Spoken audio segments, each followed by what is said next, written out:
சரணமையப்பா ஐயப்பா சரணம் சரணம் ஹரிகர சுதனே சரணம் சரணம் ஐயப்பா சரணம் சரணம் ஹரிகர சுதனே சரணம் சரணம் பம்பையின் பாலா சரணம் சரணம் பந்தளவேந்தே சரணம் சரணம் ஐயப்பா சரணம் சரணம் ஹரிகர சுதனே சரணம் சரணம் ஹரிகர சுதனே சரணம் சரணம் ஹரிகர சுதனே சரணம் சரணம். சுவாமியே சரணமையப்பா. மேன்மைகள் சைவ நீதி விளங்குக உலகமெல்லாம். நோயற்ற வாழ்வே குறைவற்ற செல்வம். அந்த நோய் நொடிகள் இல்லாத வாழ்வு இந்த உலக மக்கள் எல்லோரும் வாழ வேண்டும் என்று கலியுகத்தின் காந்தமலை ஜோதியாகிய சபரிமலை சுவாமி ஐயப்பனுடைய திருவடிகளை சிறந்தாழ்த்தி டான் தமிழொலி ஓம் தொலைக்காட்சி நேயர்கள் அனைவருக்கும் சர்வதேச இந்து மத குறிப்பீடம் அகில இலங்கை சபரிமலை ஸ்ரீ சாஸ்தாபுரத்தின் சார்பில் இனிய வணக்கங்களும் நல்லாசிகளும். என்றும் மங்களகரமான குரோதி வருஷம் தை மாதம் 1ஆம் நாள் இன்று தை மாத பிறப்பு 14/1/2025 செவ்வாய்க்கிழமை. இன்று மலர்ந்திருக்கின்ற இன்றைய பொழுதும் நம் எல்லோருடைய வாழ்விலும் எல்லா விதமான சிறப்புகளும் வெற்றிகளும் கிடைக்க வேண்டும் என்று இறைவனை பிரார்த்தித்து இன்று தை மாத பிறப்பு. இந்துக்களுடைய வாழ்விலே இந்த தை பிறந்தால் வழி பிறக்கும் என்பார்கள். ஒவ்வொரு வீடுகளிலும் அதிகாலை வேளையிலே வீட்டு வாசலிலே சாணியினாலே மெழுகி கோலமிட்டு பூர்ண கும்பங்கள் வைக்கப்பட்டு சூரிய பகவானை வேண்டி பொங்கல் வழிபாடு செய்கின்ற ஒரு சிறப்பு. இந்த பிரத்யக்ஷ தெய்வமாகிய சூரியனை வழிபாடு செய்வதற்கு ஒரு சிறப்பான நாள். இந்த சூரியனுக்கு பொங்கல் வழிபாடு செய்வது, அங்கே வாழை மரங்கள், தோரணங்கள், கரும்பு எது எல்லாம் நமக்கு முடிகிறதோ அவையெல்லாம் அங்கே கட்டப்பட்டு அழகான கோலமிடப்பட்டு கும்பங்கள் வைக்கப்பட்டு இந்த மண்பானையிலே பொங்கல் வைத்து கொள்வது. அங்கே மஞ்சள், கரும்பு, வெற்றிலை, பாக்கு, பழம், சாம்பிராணி இன்னொருவெல்லாம் வைக்கப்பட்டு அந்த பொங்கல் வைத்து சூரிய பகவானுக்கு படைத்து வழிபாடு செய்கின்ற ஒரு சிறப்போடு கூடியது இந்த தை மாத பிறப்பு. அதனால தான் தை பிறந்தால் வழி பிறக்கும். எந்த ஒரு காரியங்களை நாம் செய்வதற்கு இந்த தை மாதம் சுப காரியங்கள் செய்வதற்கு ஒரு சிறப்பு. இந்த தை மாதத்திலே வருகின்ற பூச நட்சத்திரம் ஒரு தனித்துவமான சிறப்பு. தை மாதத்திலே வருகின்ற அமாவாசை பிதிர்களுடைய கடமை செய்வதற்கு ஒரு சிறப்பு. தை அமாவாசை, தைப்பூசம் என்பது போல இந்த சிறப்போடு கூடியதாகவும் சபரிமலையிலே இந்த மாதப்பிறப்பிலே தை மாதப்பிறப்பிலே சுவாமி ஐயப்பன் ஜோதி வடிவமாக ஆகாயத்திலே பொன்னம்பல மேட்டிலே தெரிவது. ஐயப்பன் கண்டிருந்து பார்ப்பதாக ஐதீகம். அது சில வருடங்களிலே ஒரு நாள் முன்பின்னாக வரும். தமிழ் மாதப்பிறப்பும் கேரள மாதப்பிறப்பும் ஒரு சில வருடங்களே ஒரு நாள் முன்பின் வரும். இப்போ 14ஆம் தேதி இப்போ இலங்கையிலே எங்களுக்கு தைப்பொங்கல் என்றால் மாதப்பிறப்பு என்றால் கேரளாவிலே ஒரு நாள் தாமதமாக வரும். 15ஆம் தேதி பொங்கலாக இருக்கும். சில வருடங்களிலே 14ஆம் தேதியே பொங்கல் வரும். அது ஒரு நாள் வித்தியாசம். கேரள பஞ்சாங்க கணிப்புக்கும் இலங்கையில் உள்ள பஞ்சாங்க கணிப்புக்கும் உள்ள சில மாறுதல்களை தவிர வேறு எதுவும் கிடையாது. அந்த வகையிலே சபரிமலை இந்த ஐயப்பனுடைய மகர ஜோதி தரிசனம். பொதுவாக இந்த மகர ஜோதி என்று சொல்லப்படுகின்ற பொழுது அந்த ஜோதிக்கு பெயர் மகர ஜோதி என்று நினைப்பார்கள். அவ்வாறு அல்ல. மகர என்பது இந்த 12 ராசிகள் மேடம், மிடவம், மிதுனம், கடகம், சிங்கம், கன்னி, துலாம், விருச்சிகம், தனுஷ், மகரம், கும்பம், மீனம். இந்த 10வது ராசியாக வருவது மகர ராசி. இந்த மகர ராசி என்பது சூரிய பகவான் இந்த மகர ராசியிலே வருகின்ற காலம் தை மாதம். எனவே இந்த தை மாதத்தை சோதர ரீதியாக மகர மாதம் என்று சொல்லிக்கொள்வது. மகர மாதம் என்று இந்த தை மாதத்துக்கு பெயர். அதனாலே தை மாதத்திலே சுவாமி ஐயப்பன் ஜோதியாக தெரிவதை மகர மாதத்து ஜோதி, அதனாலே மகர ஜோதி என்று எல்லோரும் சிறப்பாக சொல்லிக்கொள்வது. அந்த வகையிலே இந்த ஐயப்பனுடைய மகர ஜோதி தரிசனத்திலே காணுகின்ற லட்சோப லட்சம் மக்களுடைய ஆசைகள் நிறைவேற வேண்டும். அவருடைய குடும்பத்தவர்கள் மலைக்கு சென்றிருக்கின்ற தங்களுடைய குடும்பத்திலே உள்ள கணவனாக இருக்கலாம், பிள்ளையாக இருக்கலாம், அண்ணா தம்பியாக இருக்கலாம், மாமாவாக இருக்கலாம், யாராக இருந்தால் மலை சென்றவர்கள் நல்லபடியாக யாத்திரை சென்று வர வேண்டும் என்ற நல்ல பிரார்த்தனையோடு அவர்களின் வீடுகளிலே விரதம் இருந்து பிரார்த்தனை செய்து இறையருளை பெற்று இன்று மலர்ந்திருக்கின்ற இந்த தை மாதம்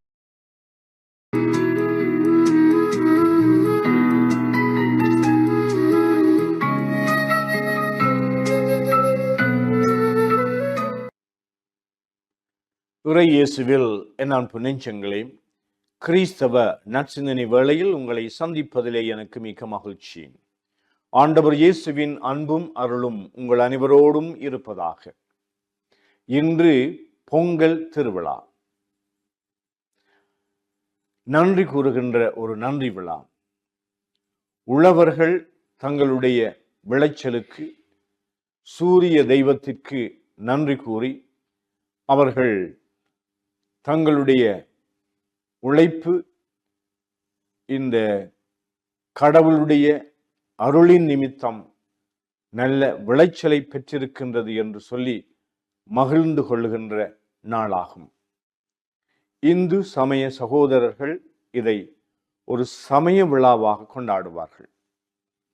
ஆனால் எங்களுடைய பண்பாட்டின் நோக்கிலே இயற்கையினுடைய விளைச்சல் அனைத்திற்கும் ஊற்றும் உறைவிடமுமாக விளங்குகின்ற கடவுள் எங்கள் வாழ்க்கைக்கு தேவையான நன்மைகளை நல்ல விளைச்சல்களாக, நல்ல அறுவடையாக, நல்ல கனி கொடுக்கின்ற வாழ்வாக இறைவன் எங்களுக்கு அருள் கூர்ந்தார் என்பதனாலே எல்லா மக்களும் இவற்றிற்கு நன்றி கூறுகின்ற, கடவுளுக்கு நன்றி கூறுகின்ற ஒரு விழாவாக அனுசரிக்கலாம். இந்த நன்றி என்று சொல்லுகின்ற பொழுது எங்களுடைய அனைத்து உழைப்பும், எங்களுடைய உழைப்பு மட்டுமல்ல, இந்த இயற்கையும் அதோடு ஒத்துழைத்து இந்த இயற்கை எங்களுக்கு உணவளிக்கின்றது. இந்த இயற்கையினுடைய வளங்கள் எங்களுடைய வாழ்வை வளம்படுத்துகின்றது. இந்த இயற்கையோடு இசைந்து நாங்கள் முயற்சிகளை செய்கின்ற பொழுது, முன்னேற்றத்தை செய்கின்ற பொழுது, நிச்சயமாக எங்களுடைய உணவு, எங்களுக்கு தேவையான உணவு மட்டுமல்ல, எங்களுடைய வாழ்வும் பொங்கி வளருகின்றது, மலருகின்றது.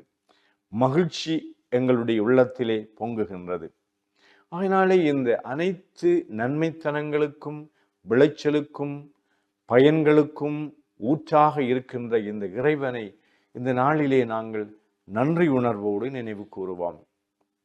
இந்த இறைவனுக்கு செலுத்துகின்ற நன்றி எங்களுடைய உழைப்புக்கு உதவியாக இருக்கின்ற இயற்கை நிலம், ஆடு மாடுகள், எங்களோடு இசைந்து எங்களை உருவாக்கி கொள்ளுகின்ற இந்த இயற்கை அனைத்திற்கும் நாங்கள் இறைவனுக்கு நன்றி கூறுவோம்.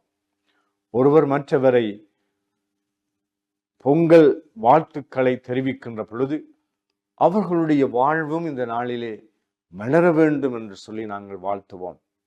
பொதுவாக நாங்கள் ஒருவரை சந்திக்கின்ற பொழுது வாழ்த்துவது வழக்கம். இன்றைய நாளிலே நாங்கள் மற்றவர்களை ஏசி அவர்களை சபிப்பதிலும் பார்க்க, அவர்களுக்கு தவறான கருத்துக்களை, சொற்களை நாங்கள் அவர்களோடு பகிர்ந்து கொள்வதிலும் பார்க்க, அவர்களை வாழ்த்துகின்றவர்களாக, இதயபூர்வமாக அவர்களை வாழ்த்தி அவர்களுடைய வாழ்வு எப்பொழுதுமே இந்த பானையிலே இருந்து பொங்கி எழுவது போல அவருடைய வாழ்வு பொங்கி எழ வேண்டும் என்றும் மகிழ்ச்சியினாலே நிறைவு பெற வேண்டும் என்றும் அவர்களை வாழ்த்தி நிற்போமாக. இறைவனுக்கு நன்றி கூறுவோமாக. ஆமென்.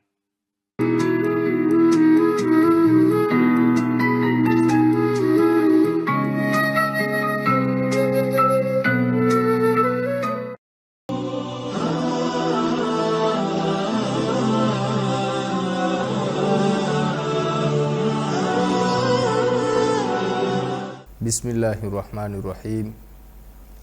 அல்ஹம்துலில்லாஹி ரப்பில் ஆலமீன். والصلاة والسلام على أشرف الأنبياء والمرسلين أما بعد وقال النبي صلى الله عليه وسلم ألا وإن في الجسد لمضغة إذا صلحت صلح الجسد كله وإذا فسدت فسد الجسد كله ألا وهي القلب صدق رسول الله صلى الله عليه وسلم. கண்ணியத்திற்குரிய அன்பார்ந்த நேயர்களே, அஸ்ஸலாமு அலைக்கும் வரஹ்மத்துல்லாஹி வபரகாத்து. மேற்கூறப்பட்ட இந்த நபி மொழியில் ரசூலுல்லாஹி ஸல்லல்லாஹு அலைஹி வஸல்லம் அவர்கள் கூறினார்கள், உங்களது உடலிலே ஒரு சதை பிண்டம் இருக்கிறது, அது சீராகிவிட்டால் முழு உடலும் சீராகிவிடும், அது சீர்கட்டு விட்டால் முழு உடலும் சீர்கட்டுவிடும், அதுதான் உங்கள் உள்ளம் என்று சொன்னார்கள். பொதுவாக இன்று நடைமுறையில் நாம் சில விடயங்களை விளங்கிக் கொள்ளலாம். எந்த செயற்பாடாக இருந்தாலும் மனிதனுடைய உள்ளம்தான் அதனை முதலாவதாக முன்னெடுக்கின்றது. அது ஒரு நலவான செயலாக இருந்தாலும் அல்லது ஒரு கெடுதியான செயலாக இருந்தாலும் எதுவாக இருந்த போதிலும் மனிதனுடைய உள்ளம்தான் அதற்கு முடிவெடுக்கிறது. நான் ஒருவனுக்கு நலவு செய்ய வேண்டுமா அல்லது கெடுதியை உண்டாக்க வேண்டுமா, எனது தொழிலை நான் லாபகரமானதாக மாற்றிக்கொள்ள வேண்டுமா அல்லது மோசமானதாக மாற்றிக்கொள்ளலாமா, அல்லது எனது கல்வியை நான் வெற்றிகரமானதாக முன்னெடுக்க வேண்டுமா அல்லது விளையாட்டுத்தனமாக விட்டுவிட வேண்டுமா என்று இவ்வாறு உலகின் பல துறைகளில் இன்று எதை எடுத்துக்கொண்டாலும் உள்ளத்துடன் தொடர்புடையதாக எல்லா செயற்பாடுகளும் காணப்படுகின்றது. எனவே ஒருவன் நல்லவனாக இருப்பதற்கு, ஒருவன் நல்ல செயலை செய்வதற்கு, நல்ல விடயங்களை வாழ்வில் முன்னெடுப்பதற்கு உள்ளத்திலே நல்ல தன்மை நல்ல எண்ணம் இருந்தால் அது அவனை சீரான நேரான பாதையில் வழி நடத்தக்கூடியதாக இருக்கும். உள்ளம் சீர்கட்டு விட்டால், உள்ளம் கெடுதியை உண்டாக்கி விட்டால், உள்ளம் கெடுதியை எண்ணுமானால் அது தனக்கும் நஷ்டத்தை உண்டாக்கி தன்னை சூழவுள்ள பௌதீக உயிர்கள் எல்லாவற்றிற்கும் அது கெடுதியை உண்டாக்கக்கூடியதாக மாறிவிடும். உலகில் நடக்கக்கூடிய அனைத்து பிரச்சனைகளுக்கும் காரணம் உள்ளம் சீர்கட்டு இருப்பது.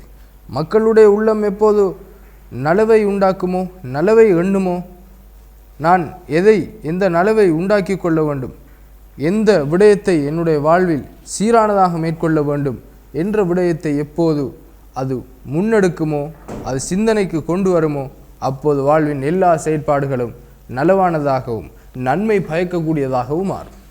எப்போது உள்ளம் கெடுதியை எண்ணுமோ, கெடுதியான விடயத்தை நான் இதனை செய்வதை யாரும் பார்த்து விடக்கூடாது, நான் இந்த திட்டம் தீட்டுவது யாருக்கும் தெரிந்துவிடக்கூடாது என்று எப்போது உள்ளம் எண்ணுமோ, அந்த உள்ளம் கெடுதியை எண்ணுகின்றது. அந்த உள்ளம் சமூகத்திற்கு கேடு விளைவிப்பதை முன்னெடுக்கப் போகின்றது. எனவே இந்த உள்ளத்திலிருந்து நாங்கள் பாதுகாப்பு பெற வேண்டும். எனவே எங்களுடைய சிந்தனைகளை சீராக்க வேண்டும், நலவை எண்ண வேண்டும். இதைத்தான் ரசூலுல்லாஹி ஸல்லல்லாஹு அலைஹி வஸல்லம் அவர்கள் மேற்கண்ட பொன்மொழியிலிருந்து எங்களுக்கு போதனையாக கற்றுத் தந்திருக்கிறார்கள். எனவே அதனை வாழ்வில் எடுத்து செயற்படுத்துவதற்கு எல்லாம் வல்ல அல்லாஹு தாலா நம் அனைவருக்கும் அருள் புரிவானாக. வஆகிரு தஅவானா அனில் ஹம்துலில்லாஹி ரப்பில் ஆலமீன். வஸ்ஸலாமு அலைக்கும் வரஹ்மத்துல்லாஹி வபரகாத்துஹு.